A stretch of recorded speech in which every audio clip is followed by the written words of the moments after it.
এত কিছু দেবো না। না বসো, চলুন আজ দুপুরের মেনুটা আবার শেয়ার করে ফেলি। এই যে উচ্ছে ভাজা। এটা কি তিতো? হ্যাঁ তেতো, সব বলে দিতে হয়। উচ্ছে ভাজা, গাঠি কচু আলুর তরকারি, পেঁপে দিয়ে মুসুর ডাল, আমাদি মাছের ঝাল, চাটনি, এই হচ্ছে মেনু। খাও, আস্তে আস্তে খাও। এটা খাবো না। চাটনি খাবে না? চাটনি খাবে না? হ্যাঁ, চাটনি খাবে না? টক এটা চাটনি, টক নয়। চাটনি। হুম, চাটনি। হ্যাঁ কি বলো, চাটনি? হ্যাঁ চাটনি। আজকের মেনুটা এইভাবে শেয়ার করলাম। আজকে এই রান্না হয়েছে। আমাদি মাছের বড়া আমার ছেলের জন্য করব, সেটা পরে। ও আবার ঝাল খেতে চায় না। আমুদি মাছ অনেকে এক এক নামে চেনেন, আপনারা কি নামে জানেন বলবেন। আমরা আমাদি বলি। চাটনি টক। এটা টক না? না, এটা পেঁপের ডাল, পেঁপে পেঁপে পেঁপে দিয়ে মুসুর ডাল। তোমার পেঁপে খেতে হয় না? আমার শ্বশুরমশাই পেঁপে নয় শাক খেতেই হয় প্রত্যেক দিনের মেনুতে।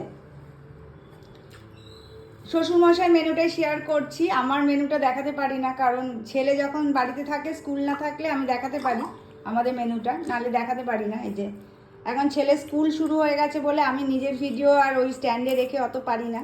শ্বশুরমশাইকে দিয়েই মেনুটা শেয়ার করে ফেলি। আর অনেকের ভালো লাগে বয়স্ক মানুষকে দেখতে, তাদের বাবা দাদু সবাই বলে যে ওনাদের ভিডিও দেবেন, সেই জন্য ওনাদের ভিডিওটা দিই। আর অনেকে আমার শ্বশুর মশাইকে বলেন, এই যে দেখলেন না চাটনি দেখে কেমন বললো, চাটনি করে। ওরা মজার মজার কথা বলেন, প্রচুর মজার মানুষ ছিলেন। এখন একটু ভুলে যান, তো বয়সটা তো অনেক হয়ে গেছে। তাও ভগবান যে ওনাকে এখনো মোটামুটি আমাদের কাছে সুস্থভাবে রেখেছে, এটাই যথেষ্ট আমাদের।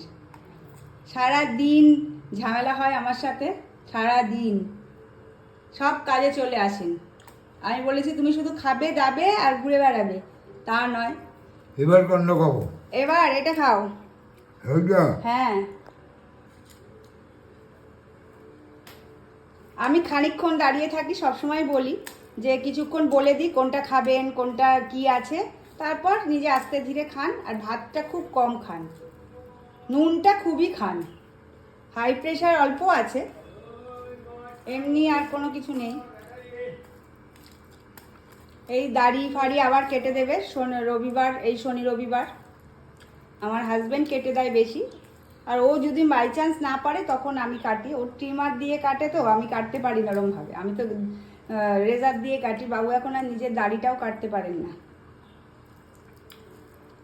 যাকে শুভ দুপুর বলে মেনুটা শেষ করলাম। এইভাবেই ওনার দেখাই, বয়স্ক মানুষ, উনি ভালো থাকুক, আমাদের কাছে সুস্থ থাকুক, এইভাবে আমি যেন রান্না করে ওনাকে খাওয়াতে পারি।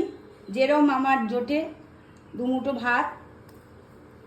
অনেক কষ্ট করেছেন জীবনে ছেলে মেয়েকে মানুষ করার জন্য আমার শ্বশুরমশাই, শাশুড়ি মা দুজনেই।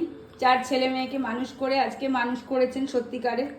সন্তানকে, ছেলেকে সত্যিকারের মানুষ করলে সব মায়েরাই চায় সত্যিকারের মানুষ করতে, কিন্তু হয় না, কপালে সবার হয় না। কিন্তু আমার শ্বশুরমশাই শাশুড়ি মায়ের কপাল এখনো পর্যন্ত ভালোই আছে। তার ছেলেরা খুবই ভালো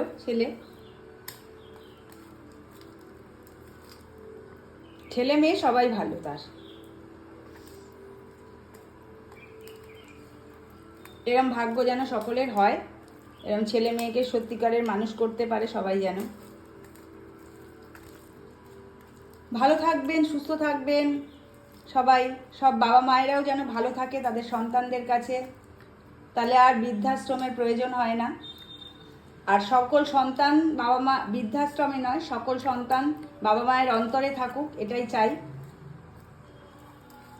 ধন্যবাদ, ভালো থাকবেন। বেশি জ্ঞান দিয়ে ফেলছি, অনেকে আবার বলবেন, তা না, আমার উপলব্ধিটা আমি শেয়ার করলাম। শুভ দুপুর।